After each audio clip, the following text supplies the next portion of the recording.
Started a balustrading company 25 years ago. Prior to that, I was in general building as a family business, and we saw a niche in the market for balustrading. So started off in a very small way in my garage, and after a small while got our first premises and gone on from then.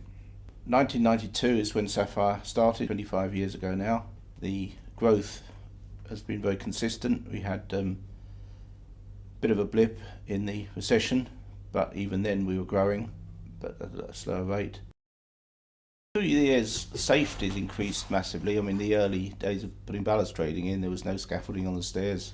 You could do what you want, really. Traditional way of building balustrades involved a lot of skill and techniques.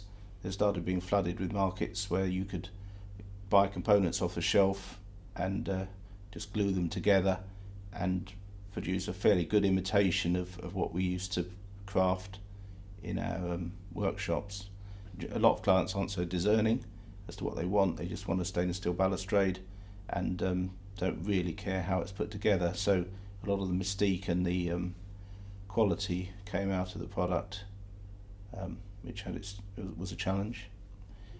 Balconies particularly caught our attention because they have balustrades, but the total cost of the balcony sell value would be significantly bigger than that of a bit of balustrading. So with a view to continued growth, we started the foray into balconies.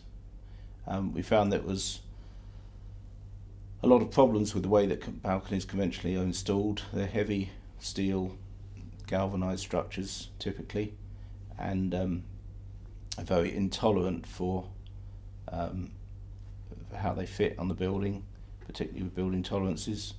And so we quickly applied our brain to thinking of different ways of manufacturing them that would get over those problems, and it's been a journey since then, really. There's a few philosophies that we've built up right from the early days of balustrading.